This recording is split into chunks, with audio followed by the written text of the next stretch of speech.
name is Boris. Welcome to Twin Cities Dual Power, podcasting from the south side of Minneapolis, Minnesota. Today is Friday, January 16th, 2026. Twin Cities Dual Power will be bringing you news, interviews, analysis, theory, and history from a socialist, anarchist, and Marxist perspective on what's going on in the Twin Cities and what you can do about it. What's dual power? Dual power is a strategy of building working-class institutions independent of, outside of, and against the state and the political parties. Institutions that can rebuild society's capacity to take care of itself without state violence. Institutions that will let the working class take control of their own lives and of the economy. To replace the functions of the state with actually democratic popular power. And to eventually displace the state as the administrator of society. We're going to be reporting on events in the Twin Cities as they develop and offering our perspectives and analysis, as well as historical background and theoretical context. We'll let you know what's been happening and what events are coming up. We'll talk to folks active on the ground, and we'll try to see how it can all lead to a grassroots, democratic transformation of society into one actually worthy of human life. The Democratic Party has no interest in challenging the status quo of state repression and capitalist exploitation. They have no interest in challenging the Trump administration, the existence of ICE, or the brutality of the police state. They're not coming to save us, and it's time to leave them behind and do a different kind of politics. Dual power politics. Minneapolis Mayor Jacob Frey was on Fox and Friends recently where he said, quote, "I do not support abolishing ICE." He can tell them to, quote, "get the fuck out of Minneapolis," but he has no vision of a different kind of society where immigration is handled through anything other than organized state violence, abduction, and deportation.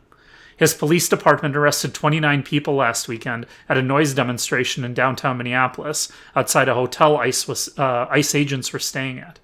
His only concern is, quote, keeping the peace, not keeping the residents of Minneapolis safe. Minnesota Governor Tim Walz very bravely said, quote, we must speak out loudly, urgently, but also peacefully. We cannot fan the flames of chaos. That's what Donald Trump wants." This is a week after he told the Minnesota National Guard to begin staging for deployment.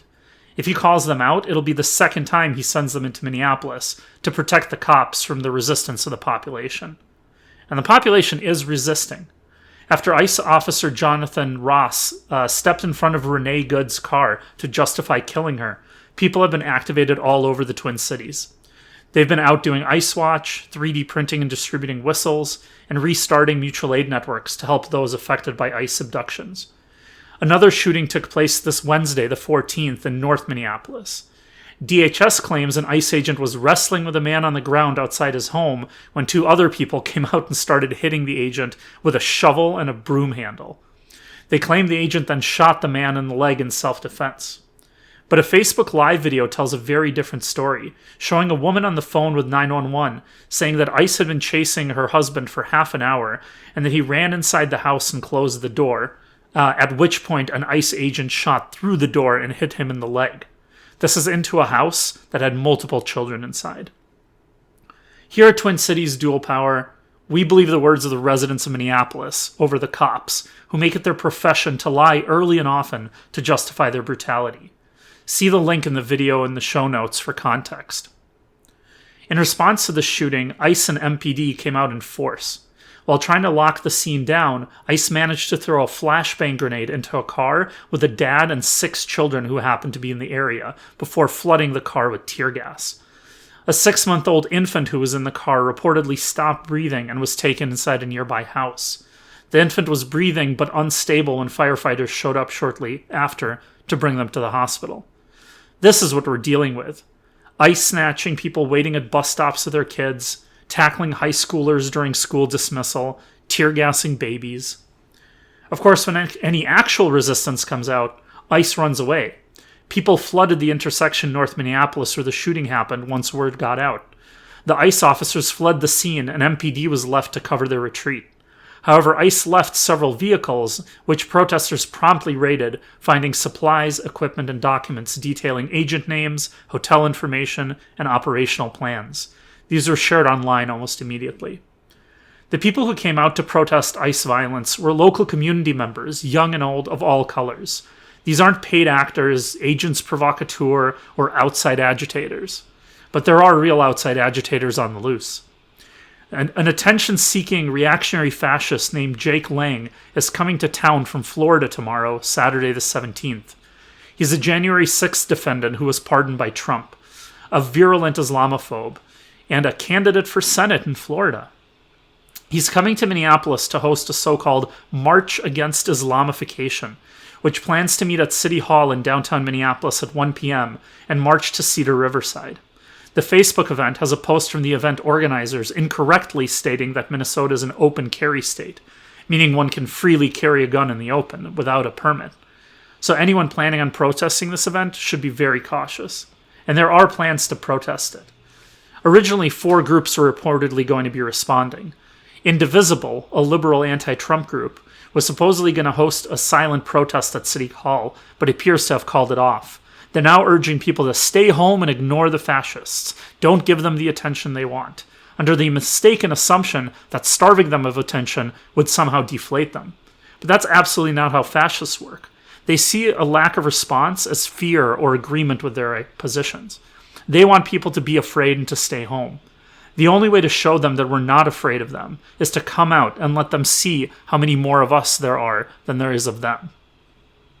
People's Action Coalition Against Trump will be doing just that, meeting at 12:30 p.m. across from City Hall at 300 South 4th Street. They're planning a loud but non-confrontational demonstration. The Cedar Riverside Protection Alliance, a group of community leaders and elected officials from the Cedar Riverside community, are encouraging people to protest outside of Cedar Riverside, but not to come to the neighborhood, and are telling local residents to continue their daily lives as normal. Meanwhile, another Somali-led group of organizers is taking a very different approach, gathering people on the corner of Washington and Cedar Avenues at 12:30 p.m. just outside the Cedar Riverside neighborhood to stop Lang's march from reaching the community. They released a statement detailing their relationship to the Protection Alliance leadership and explained that they'd be protecting the community even if others don't see a need for it. MPD said that they'd only physically try to stop the march entering the neighborhood if they deemed it necessary day of, and we all know what that means. Cops are much more likely to protect fascists from us than the other way around. Links to all these statements and information on how to join each of these actions are in the show notes. I would just encourage each of you to make your own risk assessments, allow others to do the same, and to observe the St. Paul principles, which encourage us to be mindful of each other's tolerance for risk and respect the diversity of tactics in our organizing. More on those in the show notes as well. Last today, please spread the word about Ice Out Minnesota, a general strike day on Friday, January the 23rd, called for by a number of unions in the Twin Cities, including SEIU and the AFL-CIO. No work, no school, no shopping, and a call for businesses to close in solidarity with the strike. Link to more information in the show notes. Talk to your friends and coworkers about it. It's only for a day, but making a localized general strike like this successful can begin to build the capacity to do other large-scale actions and bring in people who might not otherwise see themselves as being able to contribute. Although strikes by themselves can't get us where we need to go, they're an invaluable tool in our toolbox as we rebuild working-class politics in this country. That's going to be it for today, but we'll be back soon with more news updates, as well as interviews, analysis, history, theory, everything we need to start building dual power in this city. Again, check the show notes for all the links to the articles and information we referenced. Twin Cities, dual power.